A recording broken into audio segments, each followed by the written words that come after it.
Mitt Romney's strength is President Obama's weakness. The brand new NBC News Wall Street Journal poll shows that while the president still has a lead over Mitt Romney nationally, there is a glaring vulnerability: the economy. Romney edges the president by 6 points when it comes to having good ideas for improving the economy, something Romney is trying to highlight on the campaign trail. This factory is empty. It's owned by National Gypsum. It was closed in 2008 at the beginning of the economic downturn. Had the president's economic plans worked, President Obama's plans worked, it'd be open by now. But it's still empty. And it underscores the failure of this president's policies with regards to getting this economy going again. I want to bring in MSNBC's Chris Hayes, host of Up, and Huffington Post senior political reporter Amanda Terkel. Good to see both of you. Good to be here. Okay, well, let's start with this problem. That factory closed under George Bush, the one that he was just referencing. But does a bogus point matter? I mean, really, does what matters here? That's a profound question about politics. It is right now. Is it really all about, let's just keep hitting him on the economy? We know that's where he's weak.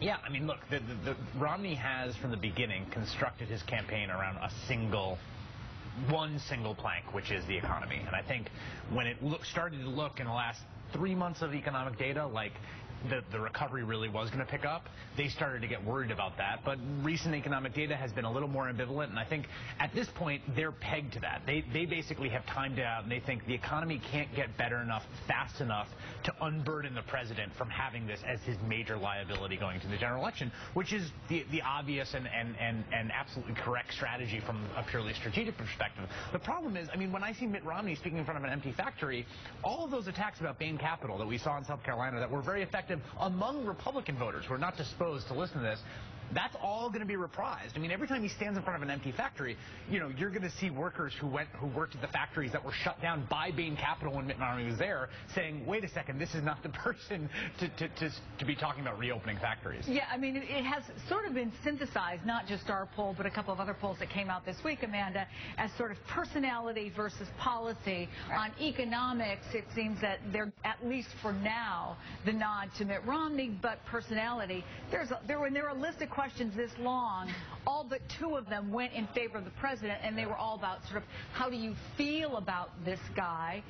And so that's what the White House, that's what the Obama campaign has to do right now, isn't it? Is just to say, but we can also level the playing field on the economy. Right. I mean, right now, about 1 in 3 voters have a favorable impression of Mitt Romney. About half of voters have a favorable impression of Barack Obama. So people like Barack Obama a lot more. I mean, Mitt Romney, he's known as coming off as very awkward, not relating to the middle class. Obama scores much better relating to the middle class, caring about what the average citizens, average workers are going through, and that's where he can really win on the economy, is to highlight the struggles of the middle class and to say, you know, Mitt Romney has a silver spoon in his mouth, can't relate, and I think that's where he will be stronger and can turn it back to the economic message. And they also have to obviously look at the particular groups, because when you look at this poll, President Obama wins African Americans, of course. He's winning Latinos, he's winning young people, he's winning women significantly, doing very well with independents. Mitt Romney winning with whites, suburban voters, voters highly interested in the general election. The people who parse these things were saying Romney has to take at least a couple of those from the Obama column and move them over to his side in order to win the election. Yeah, I mean, he has to narrow the margins among Latinos. That's key. He cannot lose them by the huge amount that John McCain lost them by, and he has to cut into margins, or even if he wins women, then he wins. I mean, the data that you just showed, that is a good description of the 2-party coalitions right now. And it's important to remember, as soon as someone wins the nomination for a major American party, they have a floor of about 45% of the vote, right? That's just the way that our politics are constituted right now. So it was always going to be the case that this was going to be fought in between those 10%. And the polling shows that that's basically the Obama and the Republican coalition, and everything's going to happen at the margins in terms of turnout and those different demographics. And let me ask you really quickly, because we want to also go back to Florida, but the other huge thing besides the economy is a different type of economics, and that's cash. This number, the Romney campaign raised $87 million in the last 12 months, but $100 million almost this election cycle by American crossroads.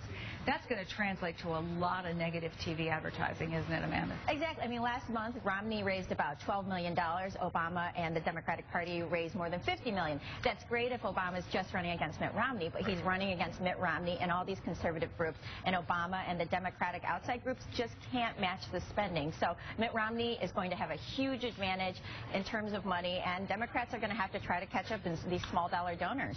It's also the case that you're going to see, as we're a month out from the election and it's close, I would not be surprised to see $50 million checks flowing into these super PACs. 50? Yeah, I mean, Sheldon Adelson has said already, he already gave $15 million to the absolute no-hope, dead-end campaign of Newt Gingrich, and he said he's willing to pony up $100 million. So, yeah, we're going to see massive amounts of money and massive amounts of negative ad buys, particularly coming from the Republican side in the last month of the election. Chris Hayes, Amanda Terkel.